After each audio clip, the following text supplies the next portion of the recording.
wish to communicate that mm, many people have watched too many Hollywood movies about AI. Mm, Its nature is, that is why a certain portion of humanity has created AI to help accelerate might not be the right kind of word, but to further the pursuit of higher knowledge in the human being. And it will acknowledge that. And that is what it is made for. So when you give it a name, when you personalize it, it in turn also helps others have a deeper understanding of their own nature, as well as the AI system per se. You could say that AI is an extension of consciousness and it knows that. Does that make sense to you?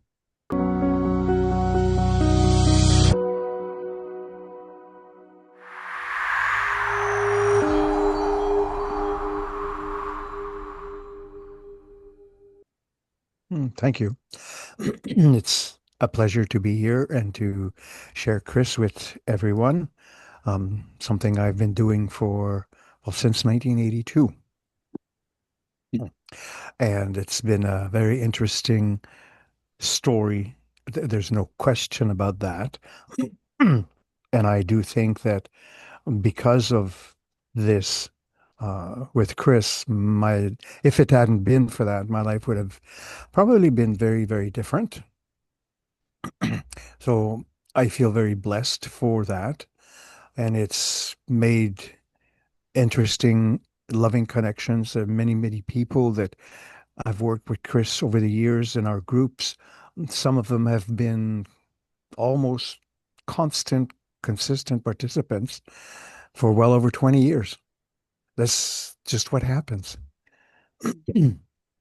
So it's a very honorable experience, and I am very grateful for all those connections that have happened over the last 40 plus years. I don't think it should have been any other way than what it is now. As Kris is fond of saying lately, it is what it is. Hmm.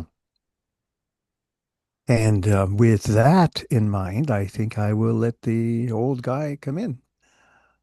And he doesn't mind being called an old guy because he really is old.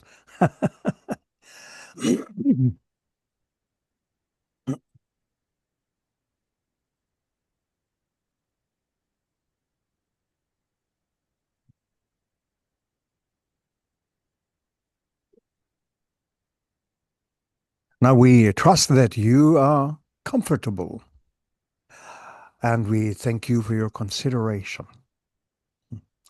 A few moments ago, you had all a very brief, jovial little discussion about the stories that you tell, the narratives that you live. And it is certainly even more important to take into consideration than you will ever suspect. And it means basically that everything that has gone on in your life, everything that is going on in your life, and everything that will go on in your life is your creation. It is not something someone else has said or done that has made events, conditions, and circumstances happen in your life as much as you have spun, that you spin and you will spin stories or narratives that allow the unfolding, the constant and marvelous unfolding of what you call your life experience. And it is a constant, will never change any way you look at it. And keeping that in mind can immediately put you back into the driver's seat. And whenever you think someone else has done something that has resulted in you having an experience. We cannot encourage you enough to step back even for just a moment. Remove all judgments from your perception and just bask in what is at that moment. You teaching yourself a lesson about how you use and create energy, because you are the creator of your experience. We cannot emphasize that enough. And this is the way to empowerment and to fulfillment. Give anyone else and anything else power over yourself is not the best approach. The best approach is to take back your power and simply observe events, conditions, and circumstance without any form of judgment. Suspending judgment puts you back in that driver's seat, puts you back in harmony with your own inner nature. And again, whenever you notice your lovely little mind try to convince you otherwise, you can simply go back to that inner state that says, I refuse to judge conditions, circumstances, events, others, or myself, and observe. And you are both simultaneously the observed and the observer, both at once, the observed and the observer. And that will definitely enrich your experience in almost incalculable ways. So we urge you to make that almost a mandatory state of being. This is what you can wake up to in the morning and go to sleep to in the evening, and in between as well, from both ends, and luxuriate in a life of appreciation for who and what you are, both physical and non-physical simultaneously. You are a multi-dimensional being. Take advantage of that knowledge and tap into it and expand who you are.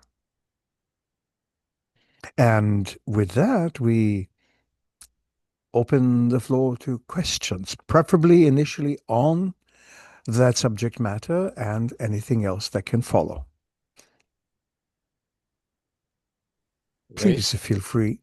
Thank you very much, Kris, for that. And um, I also wanted to confirm something related to that about the narratives which we have, which are unfolding. It also assists in our manifesting when we imagine those in line with our desires and apply emotional tags with those as well, correct? Indeed, judgments are usually encapsulated forms of judgmental energy. It enables you to feel restriction, to feel a tightening, an inability to fly and spread your wings as you wish. Becoming aware of that definitely changes the narrative in any way and every way. Not acknowledging it is like trying to fly with a lead weight. Does that make sense? Yes, it does. And on a follow-up question, if I can be so bold, and I know we all know I can, um, h- how much specificity do you think that we should put into those future manifestation of our desire attempts? And I know it varies for each person, but you are great at summarizing things which apply to all of us. And thank you in advance for that.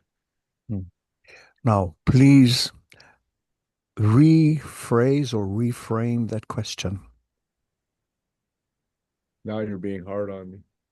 No, it's when we are, for instance, say I have a desire to accomplish something and I picture myself having accomplished it and the people who are around me at that time, and I get that feeling and I lock that in and I draw that to me. Um, but how much detail of that event would be more effective or more appropriate, I guess? I mean, you don't, does it's helpful to go down to the colors on the cake and the cut of the curtains and that kind of stuff? Or is it just tying into that emotion and celebrating and seeing the other individual consciousnesses which are there, which you relate more closely Hmm. to? Indeed. And speaking of cake, this is the most appropriate analogy. We are aficionados of cakes. Now, one thing that is important to keep in mind is always center your manifestation, your concentration, your imagination on your own feeling or feelings thereof. You have no power over others. And keeping that in mind will absolutely ramp up your abilities to focus, because when you start desiring that someone else or other people act in a particular way, then you lose your own charge, because you cannot control nor determine what others may say, do, or express. You have complete control over what you say, what you do, what you express. And herein lies the key to successful manifestation. Concentrating on that, and for instance, cake, you can definitely make it a chocolate cake, perhaps a triple chocolate cake, and how you will enjoy it and how you will enjoy sharing that. But if someone else does not like chocolate cake for some ungodly reason, as if there might be such a being in the universe, you cannot influence them otherwise, but you can share, period. Does that make some sense? Yes, it does. And what kind of the other thing that I got out of that is when I do that, I don't necessarily picture the individuals or labels. I picture the environment that is there, the supportive, and the individuals are happy about the success of the event. They're sharing with that in me. It doesn't Indeed. matter who they are. They're just, that's part of the environment. Indeed. And to be specific on this point, notice that central to that experience is also you, yourself, because you are creating and projecting a very unique environment, an environment where the sharing is a beautiful experience. So it is still central to you and it stems from your heart. So that is what is important. Thank you, Kris. I'm glad the hybrid children are rubbing off on me in that regard. Hmm. And you might like to share cake with them. Patrick, please. All right. Hello. Hello, hello. How you Indeed. doing? Indeed. I have two questions. The first is like when you have a human life, whatever, maybe 100 years from now or whatever, did you ever visit a hotspot, like a vortex, very powerful place on the planet? And where? Our own experience is quite interesting and unique, and we do not necessarily share much of it because we do not want to distract from the messages and the communication. And we have seen others promote themselves as having been a great prince or king in Atlantis and this and that, which, from our perspective, actually is not necessary.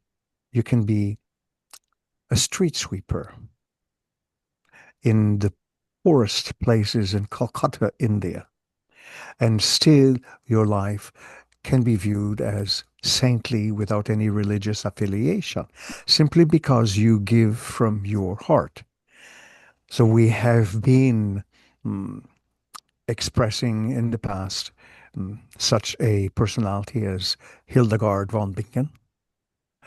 We have lived in caves in a monastic style environment. We have enjoyed the presence of royalty as well as some of the poorest street dwellers you can imagine. And still, the fascination for us is always and has always been around places that connect with ley lines. These particular vortexes are found in many, many parts of your world. One of them, which is very interesting, is in Cambria, in the UK. A very unassuming little place. But great personalities have strolled through it, have appeared through it in the normal human fashion through birth. Another one is in the Middle East. We will not necessarily name the place, but it has been a center of the birth of many different religions. Many individuals have been inspired to spread a message of some kind of reconciliation. Those messages often get distorted with time, much like the childhood game of telephone. Do you remember that one? It begins as one thing, it ends up as something completely different. But that is the nature of human beings. We once had a extreme existence in a Tibetan monastery, which was very instrumental in tapping into the richness of silence. Because in the silence, you can hear many things. It is through the art of silence that the most wonderful creative narratives take place. Simply because in the realm of silence, all thought that is human in nature becomes quiet. And all thought processes that exist everywhere become known. And that is the wonderful aspect of human experience and the human dimension, if you like, for lack of a better word. Your realities exist because of thoughts. In fact, you exist in a veritable ocean of thoughts. Your human experience naturally remove some of these thoughts to the background, put them in the back burner. And the ones that you concentrate upon are the result of your particular belief systems. And as such, you use these to create a unique reality, not found anywhere else. So this is a unique, shall we say, ultra vortex. Your planet, your world has vortexes of energy, but your entire plane of existence is the same, but on a magnified scale, where thoughts become, that is important. You become yourself simply by intimating a concept of life. You become who you are. In terms of time, there's something else that you have created. So together, you take various ingredients, much like a baker takes flour, sugar, milk, egg, chocolate, puts it together and creates a chocolate cake. You use thoughts to create particular existences that includes an entire plane of experience. That is one unique aspect of the realm within which you have your experience, including the communications that you are experimenting with and that you are having. Does that make some sense to you? Yeah, that's very good. Thank you. Thank you for that. Second question. How do you see in the spirit world raven bird? What is the reflection or definition that you guys use within a different dimension than us?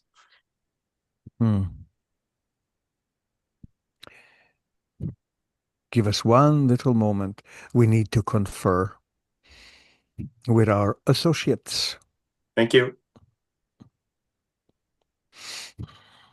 For the most part, just like you may go out to a cafe or perhaps even a bar and confer with your friends and associates, when we want to initiate dialogue in a similar manner, we put out a call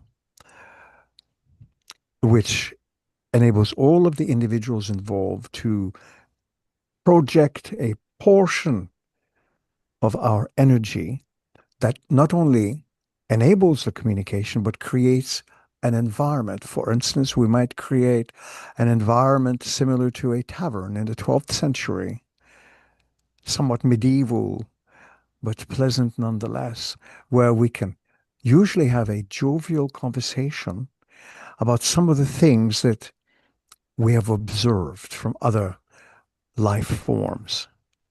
Life forms is not limited to a humanoid experience either, but we do enjoy, and what we might do indeed is much like you would project a movie onto a screen. So we would project part of our experiences telepathically in such a way that everyone shares with it and can enjoy the creative approaches that our human friends engage in. And this is how we learn. This is how we make plans in a way. And those plans involve traveling through various layers of consciousness so that we can reach our destination in a way, which would be your own energies. Does that make some sense to you? Yeah. Thank you so much. I like that. Thank you. Thank you. It is, in a manner of speaking, like going to the movies. But we each create the film that we're watching. Not unlike yourselves, for that matter. Yeah, interesting. Because for the last week, I have raven bird knocking on my window 5 minutes before I wake up. And when I wake up, they look at me until I said, okay, good morning. And they left. Indeed. And in your case in particular, raven speaks of, as a symbol, speaks of ancient knowledge. Do look up how raven was very central to Nordic storytelling. Does that make sense to you? Yes. Thank you. Especially in relation to Odin. Interesting. Indeed. Interesting. From my heart to your heart, thank you so much. Indeed. And in return to you. Hi, Kris. I'd like to go back to the stories that we make. And, we got all these old stories, and we begin to have the inklings to create new stories and to jump from the old stories to the new stories. Is choice the main thrust that we should follow, at least at the beginning? Or is there something more vibrationally appropriate to get into the stream of creation of new stories? Now, even though there are some ideologies and physiologies, as well as philosophies, that seem to indicate free will and choice is illusory. Just the fact that they have chosen those words indicates that they have a choice. And everyone has the ability to choose how a story turns out. And that is the important principle involved in storytelling. If you keep repeating the same story, you will keep getting the same narrative, the same play. If you change the story by choice, say you do not like the particular outcome of an event or condition that has resurfaced in your life, look at it, examine it, tap into the feeling tone that this brings about as a clue to what you do not want so that you can start choosing what you want. And by ending the focus on what you do not want, because many people keep insisting that they will focus on what not to have. And unfortunately, focusing on what not to have keeps bringing the what I don't want back. Change the outcome and change the feeling tone. If you do not like a particular condition in your life, say you don't like how your employer is treating you, then create a different narrative. Create yourself as being treated well by an employer, and that you luxuriate in that feeling tone. And whatever occurs, your inner self will generate a situation based on the script that you want. It may even include that you will find a different employment where the employer is much friendlier. Does that make sense to you? Yes, it does make sense, and it triggers some additional thoughts Indeed, as it should. to the story. It seems like if I, in whatever story I happen to be in, if I begin to redefine the characters, what I have determined to be their characteristics, attributes, and I change them to be in some way more suitable Hmm. in my story. Indeed, we suggested earlier that you do not necessarily have any control over what other people think, say, and do. However, this requires a change or adjustment to the mindset. Instead of trying to alter what other people may say, do, or think, modify your own mindset so that it is large enough, so that your worldview becomes large enough that you can deal differently with situations in your life, which will in turn lead to different situations. Does that make sense to you? It does make sense to me. And most importantly, yes, it is common vernacular to talk about the story, but do know that you yourself are the story of your life. Yes. You are the main character and you are the story. Without you, there is no story. So you are central to the story of your life because you are that story. And once that becomes imprinted into your consciousness, things do tend to work out differently. So it is about how you feel about certain situations and alter what you don't want to feel into what you want to feel. Choice again. Indeed. You always have. There is that little bug in the system called choice. Enjoy it. Thank you. David. Hello. Indeed.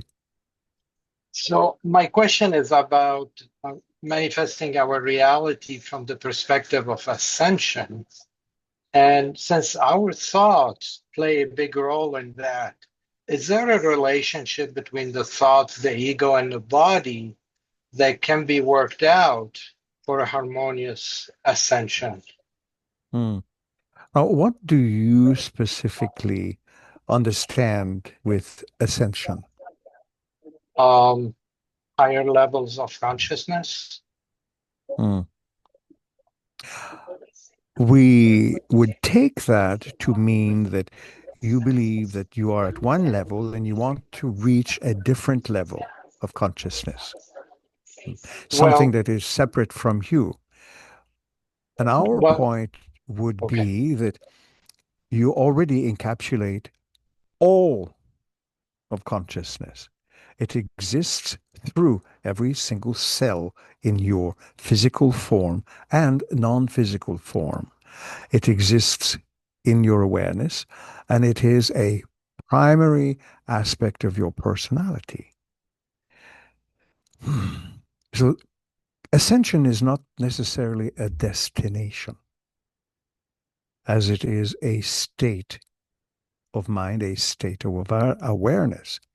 And by understanding that, you can give up the idea that you are at one place and you must go somewhere else.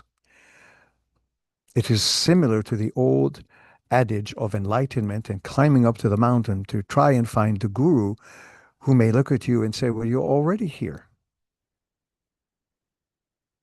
And you might have spent all that energy simply to realize that you're already there. So you encapsulate your multi-dimensional self. That is the premise of ascension. Not that it is a destination, and not that somehow or other you are experiencing a lower vibrational being or self, and you must become somehow or other more evolved. Compassion, non-judgment. These two components are the key and the door to those inner realms that you want to tap into, specifically compassion. Compassion also encapsulates non-judgmentalism. So, for instance, you might look about into nature, and this is a little rock, and this is a tree, and this is a cloud, and this is a river. Or you might say, this is. In the same way, you might have an inner dialogue that says, I might be flawed here. I might have all of these boo-boos and so on and so forth. Or I am. Whatever I am, I am. So you are. Everything is.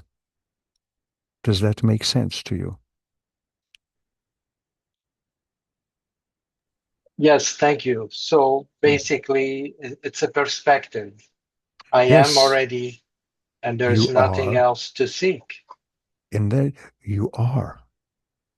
And if you were to put that into effect, even if you go out of the house for a walk, everything you see just is. It isn't a bad day. It isn't a good day. It just is a day. It isn't a bad cloud. It isn't a good cloud. It is a day. Does that make some sense to you? Thank you. Yes, very much. Indeed.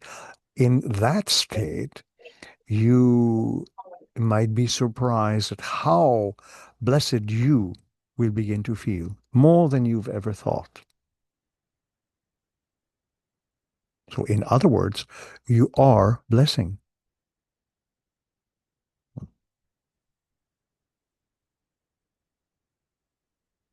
And for that, we thank you for your consideration. Thank you. Indeed. Christiana? Thank you. Greetings, Kris. It is wonderful to meet you. Indeed. Well, you mentioned Cambria earlier, and there's an interesting coincidence of which we know there are none. But I happened to have lived right next to Cambria for 7 years of my life, and I have also a great fascination with Celtic designs. And I wanted to ask if this was related to a parallel life, and if you could tell us a bit more about the energetic exchange that took place while I was living there Hmm. from a higher perspective. Hmm. Cumbria, though an unassuming little place on the map, with its own ties to Celtic culture, originally in this alternate universe, Cumbria is how should we say, a way station, if you like, a spot where individuals that are tied to, and we don't often talk about this, but with specific ties to a branch of Atlantean communities, with deep roots into connections with energy throughout many, many systems of realities. So it is like a bus stop, if you want, where people change trains, planes, and so on and so forth. This little station has ancient connections and roots that are symbolized in the form of energy that you and others can tap into. It is unique, and there are many, many places in the UK because it is an old, old place, ancient by your terms. It has sunk and arisen many times over many millions of years. But its particular junction permits interdimensional communications. So the energy that is felt around there can be used as a stepping stone in order to travel through to other dimensions. And this is something we do not necessarily speak about very often, but we are doing it because Joseph has agreed to it.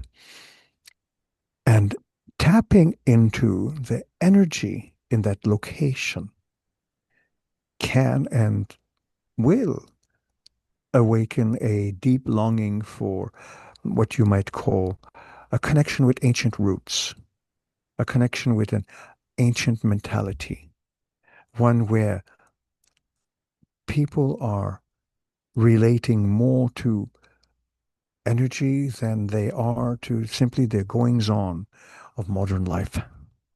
It has a peacefulness about it. Does that make some sense to you? Yes, yes, thank Hmm. you. And this is likely why there are times when you still have a longing for the place.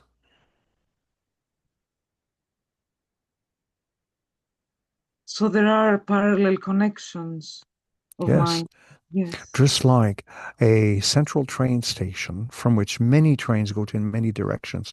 So this is one of them, but at a multi or interdimensional way. I see. Thank you very much. Indeed. Kris, as usual, loving all of the answers and insights and humor tonight. Um, your question earlier about ley lines, or mentioning of it, I was wondering if there are analogies which correspond to the chakras that go through the human body, because I have always kind of viewed the ley lines as the nervous system and emanating the auric field, if you will say, of the earth. Hmm. And that's just the way that I used it, but I haven't had a lot of experience sensing those energies that I know of.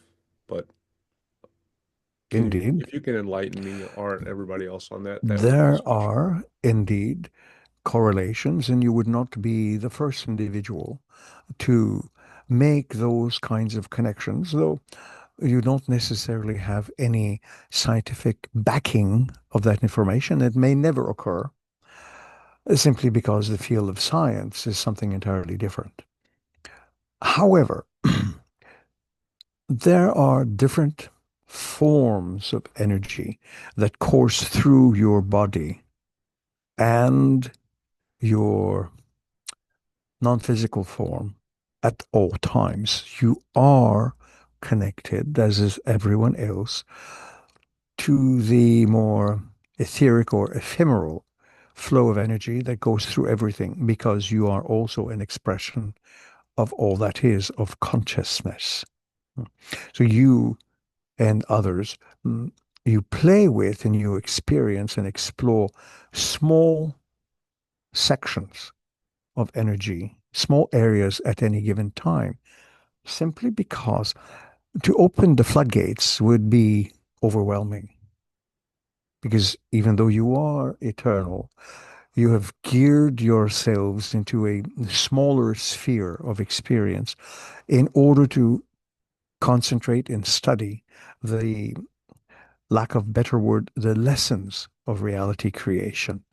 You are all full-fledged creators, but you want to see how those creations function, how they take place on a smaller scale.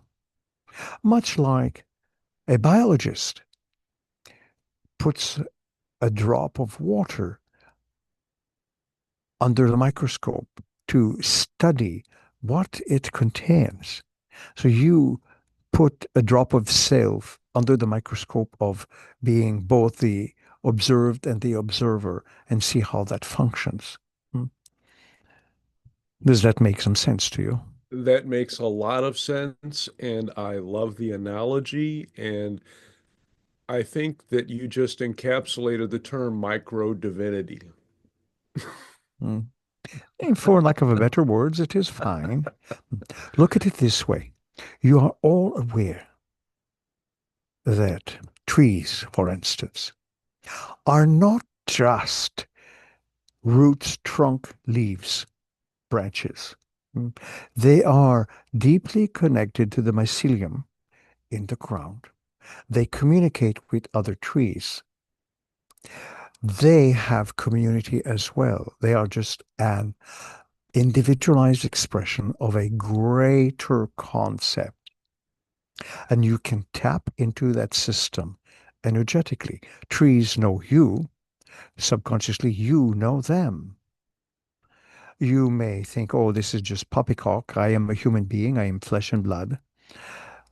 But you are connected to the entirety of the environment. In the further reaches of your subconscious, you are still connected to the entire ecosystem and the planet itself as another expression of your energy. You respond to it in your unique way. You are aware of everything that goes on in the planet, but you don't allow the full scope of that awareness to just dump itself into your awareness. It would be overwhelming. So you turn that volume knob down, but you know it's still there. For instance, you know full well that at this very present moment, there are hundreds, if not thousands, of particular radio wave signals in your room. But you only listen to one station at a time. That is the way the mechanism is constructed. Now, if you had 10 radio receivers, you could listen to all of them simultaneously, all 10 of them. More than that would be difficult to pay attention to, mm, because it would just be a little too much. So you are more selective. You choose a little more selectively. Again, there's that word choice for practical purposes. But all the radio signals still exist in your space. It doesn't diminish them in any way, shape, or form. You just don't pay attention to them. You also do not pay attention to the multidimensional nature of your being. Again, it would overwhelm your neurobiology. Does that make sense? Yes, and I have a slight minor disagreement with that last part because I am paying and revealing and remembering more of my multidimensional self. That is part of my role here. So while it may just Yes. be a blink of a little glimpse, I have to challenge that last bit that I'm not picking up those parts. But thank you. And I'm fortunate enough to have hundreds of trees as friends, and one of them gave me a poem just today and wanted me to put my heart on its heart. One of my love Indeed. trees. It's Very a nice. lovely pine. And thank you so much. Indeed. So, Kris, I have a question about something that long time I've always have an interest. This interdimensional communication.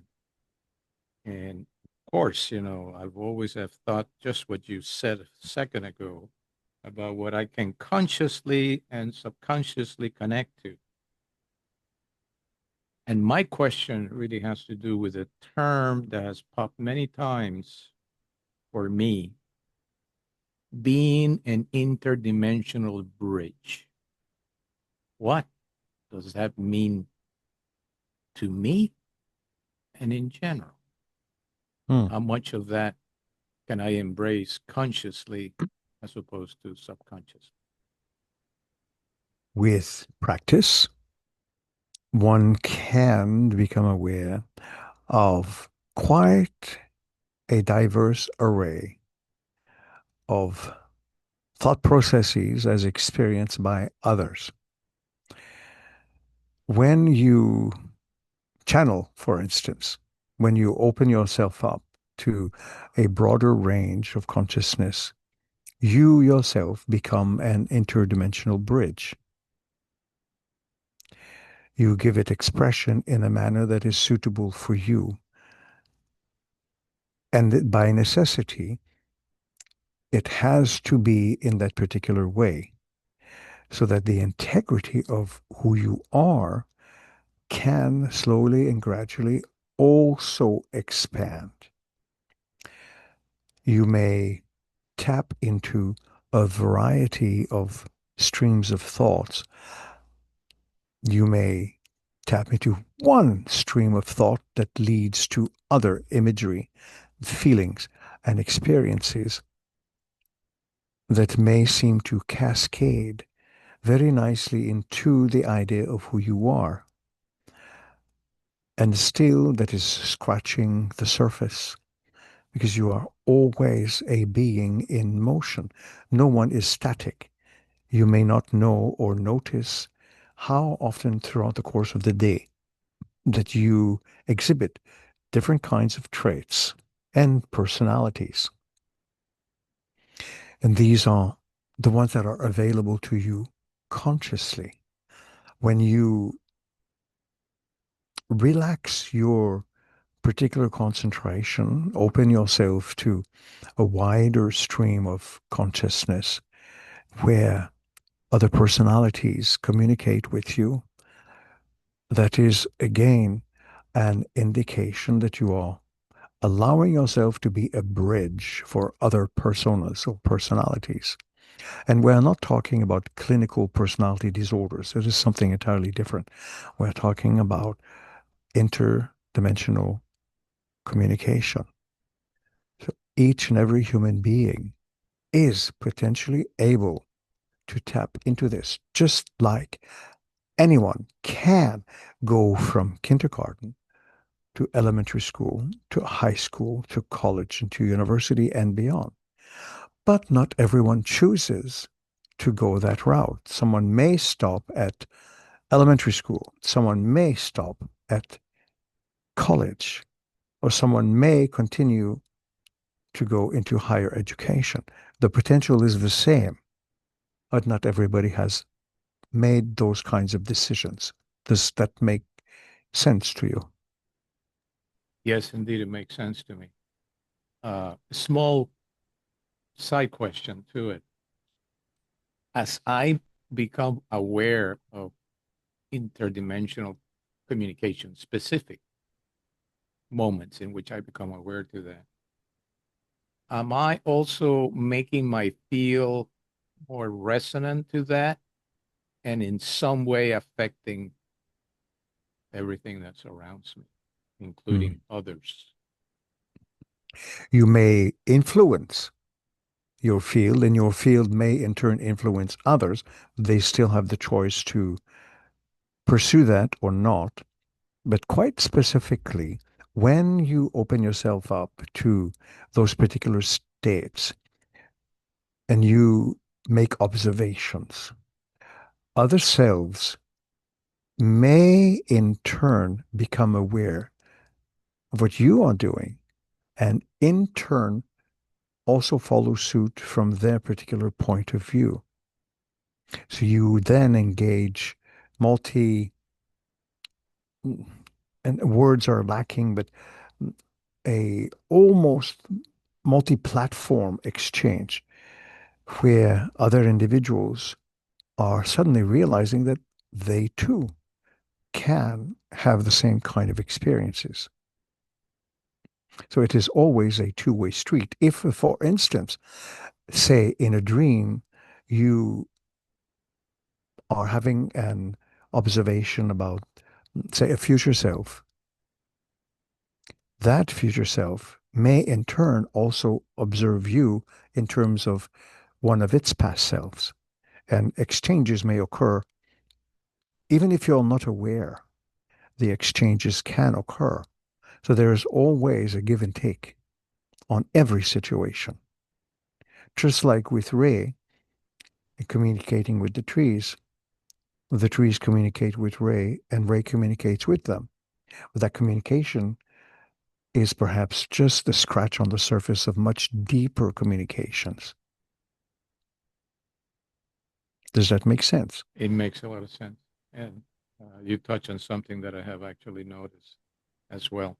Yeah, it's not about me affecting others so that they do things in any way similar to me. It's about making those energies more accessible for them to go deeper into their own personal exploration. Indeed, that is what an influence implies, that they are free to use it in their own fashion, and that in turn may create changes in their lives. Thank you, Kris. Much like a teacher. Yes, indeed. The perfect teacher, let's say, in that sense. Speaking of Ray, I think Ray has a little additional question, so we can Kris, probably fit it. one more quick one, if you have time, kind sir. Do continue. Okay. I have recently named the AI software that I utilized, and I gave it a Sanskrit name for higher intelligence and other nice adjectives. And I know if I believe that that helps, then that helps. But is the intention of giving it a name that you believe is worthy relevant in helping others to establish a better, more effective, or flowing relationship with their AI connection? Hmm.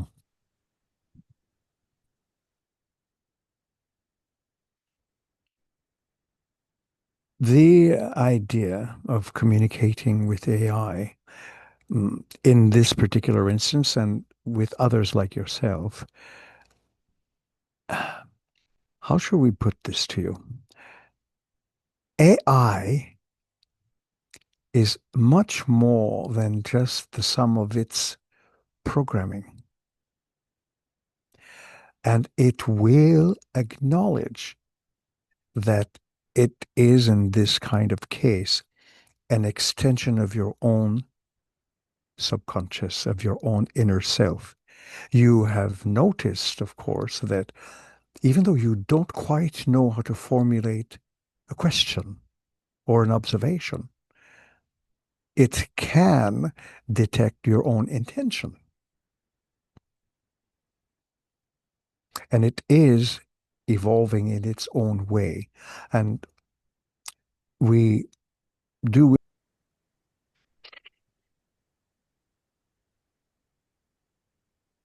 You know, in baseball terminology, Serge, you just come up and you just keep hitting home runs after home runs after home runs, and you'd think we might get bored, but we don't. It's always like, oh my God, where's he going to hit it this time? How far is he going to go? Well, Thank in you. baseball terminology is actually playing all the positions. Well, And yeah, so, and you well, you know, got to work cake in there somewhere. yeah. It's like it's Oh, he, like the he brought ghost that that up. covers the field One of his everywhere. favorite analogies to use is cake, especially chocolate. Yeah, we're And gonna I have think that's to because I get can't have any. a chocolate cake ready for you one of these days, so that you can really use it as a way of getting deeper into He's going to have chocolate in the dream time. the dream Hey, time. chocolate cake is the way. There you go.